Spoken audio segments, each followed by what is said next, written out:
আসসালামু আলাইকুম রহমতুল্লাহ। শনিবারে জামাতের মহাসমাবেশ অনুষ্ঠিত হয়েছে, আপনারা জানেন। এখানে অঘটন কত কিছু ঘটেছে, কিন্তু সবচেয়ে যে বড় স্পর্শকাতর ঘটনাটি ঘটেছে সেটা হলো জামাতকে বারবার মুক্তিযুদ্ধ নিয়ে প্রশ্ন করা হয়, ৭১-এর ভূমিকা নিয়ে প্রশ্ন করা হয়, বাংলাদেশের সপক্ষে তাদের অবস্থান নিয়ে প্রশ্ন করা হয়। কিন্তু দুর্ভাগ্য হলো সত্য যে সেখানে একটা সাংস্কৃতিক অনুষ্ঠান হয়েছে, সেখানে জুলাই যোদ্ধাদের নিয়ে গান হয়েছে, সেখানে তারা বিভিন্ন ইসলামিক গান পরিবেশন করেছে, নাটক উপস্থাপন করেছে। কিন্তু বাংলাদেশের জাতীয় পতাকা তো তুলেই নাই, আর তুলতে বা জাতীয় পতাকা তো স্টেজে ছিলই না।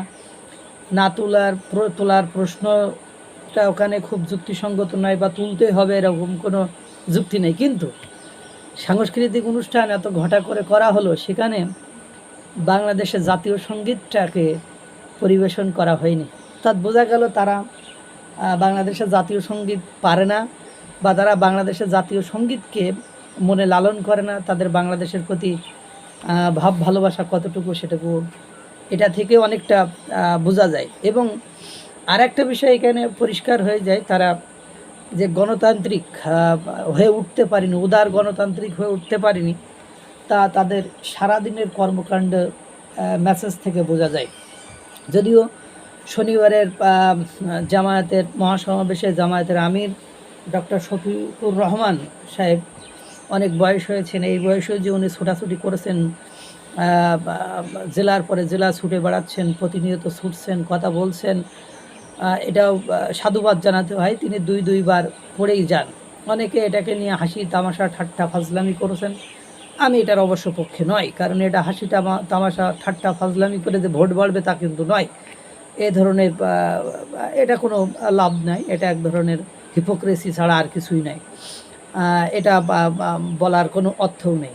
সুতরাং জামাত এই মহাসমাবেশ সারা বাংলাদেশে যে মেসেজটি দেওয়ার চেষ্টা করেছে, তার মধ্যে অন্যতম মেসেজ হলো তারা সহি রাজনীতি করবে, তারা নির্বাচিত হলে, ক্ষমতা গ্রহণ করলে দুর্নীতির বিরুদ্ধে জেহাদ চালাবে, দুর্নীতির বিপক্ষে সবচেয়ে বেশি অবস্থান থাকবে তাদের, দুর্নীতিমুক্ত বাংলাদেশ, চাঁদাবাজমুক্ত বাংলাদেশ গঠন করবে। কিন্তু দুর্ভাগ্য হলো সত্য যে এগুলো একেবারে মিথ্যা ভাওতাবাজি কথাবার্তা, বই আর কিছু নয়, এবং মানুষের সাথে এটা প্রতারণারও একটা সামিল বলে আমার মনে হয়। সারা দেশে 5ই আগস্টের পরে বিএনপি চাঁদাবাজি দখলদারিত্ব করছে, এটা একেবারে ওপেন সিক্রেট, একদম খোলামেলা, সকলেই জানা। কিন্তু জামাতও কি কোনো অংশে পিছিয়ে আছে? দুর্নীতি বলি, চাঁদাবাজি বলি, দখলদারিত্ব বলি, সরকারি নিয়োগ বলি, বিশ্ববিদ্যালয়ে দখল নেওয়া বলি, সরকারের সুবিধা আদায় বলি, জামাত কোন অংশে পিছিয়ে আছে? তাদের চাঁদাবাজির স্টাইল একটু অন্যরকম। অন্যরা যেভাবে নেককারজনক স্যাফড়া চাঁদাবাজি করে, এরা সেই ধরনের স্যাফড়া চাঁদাবাজি অবশ্য করে না। আবার কোনো ক্ষেত্রে হচ্ছে স্যাফড়া চাঁদাবাজি। সিরাজগঞ্জের দখলদারিত্বের বিষয়টা আপনারা দেখেছেন, উল্লাপাড়ায় তুলা উন্নয়ন বোর্ডের সরকারি অফিস 5ই আগস্টের পরে নেতাকর্মীরা যে দখল করে, সেখানে 5 নম্বর ওয়ার্ডের কার্যালয় প্রতিষ্ঠা করে কার্যক্রম পরিচালনা করে সরকারি অফিস।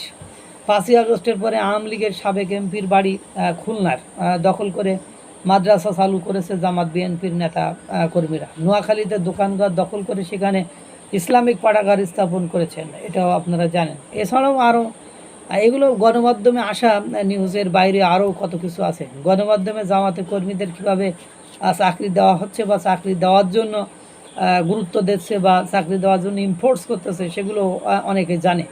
যারা গণমাধ্যমে চাকরি করে তাদের মুখ থেকে শোনা এটা। সরকারি পর্যায়ে যারা জামাতে চাকরি করেন তাদের কিভাবে বড় বড় পোস্টে বসানো হচ্ছে, বড় বড় জায়গায় নেওয়া হচ্ছে, সেটাও মানে আমরা সকলেই মোটামুটি জানি। এই সমাবেশে বহু লোকের উপস্থিতি দেখাতে 10,000 বাস ভাড়া করেছে, ভালো কথা, তাদের প্রচুর অর্থবিত্ত আছে, টাকা পয়সা আছে, কোনো প্রবলেম নেই। কিন্তু সরকারি ট্রেন ভাড়া করা যায় এই প্রথমে দেখলাম। এর আগে যারা দুটো একটা রাজনৈতিক দল ট্রেন গেছে, তারা মনে করেন এমনি গেছে, কিন্তু মানে দেখা যায় ওই রাস্তায় যাচ্ছিলো তাই উঠে গিয়েছে, ভাড়া দেয়নি, এরকম হয়েছে হয়তো বা।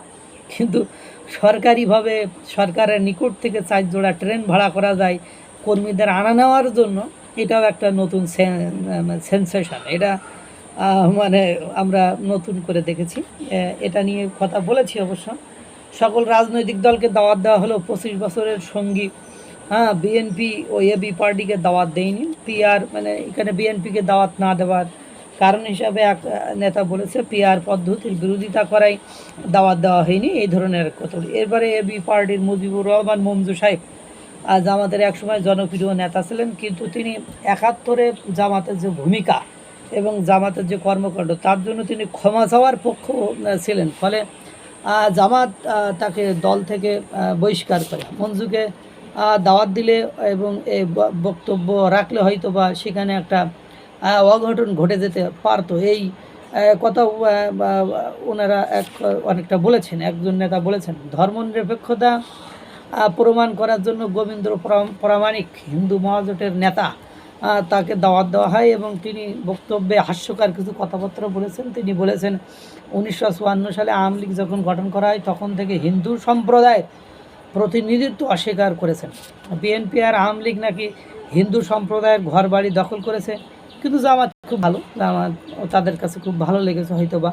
সবচেয়ে স্পর্শকাতর বিষয় প্রথমেই সূচনাতেই বলেছিলাম যে হলো সেখানে জামাতের এত বড় সমাবেশ, এত বড় আয়োজন, এত বড় মঞ্চ, এত বড় সাংস্কৃতিক অনুষ্ঠান, কিন্তু সেখানে জাতীয় পতাকা দু একজনের হাতে হয়তো বা ছিল অথবা মাথায় বাঁধা ছিল, কিন্তু স্টেজে জাতীয় পতাকা উত্তোলন বা জাতীয় পতাকা থাকা এটা অবশ্যই দেখা যায়নি। অ্যালং উইথ সেখানে জুলাই যোদ্ধাদের নিয়ে গান, জুলাই যোদ্ধাদের নাটক, ফ্যাসিবাদ নিয়ে নাটক, এগুলো দেখা গিয়েছে। কিন্তু দুর্ভাগ্য হলেও সত্য যে বাংলাদেশের যে জাতীয় সঙ্গীত, সে জাতীয় সঙ্গীত সেখানে উপস্থাপন করা বা গাওয়া হয়নি।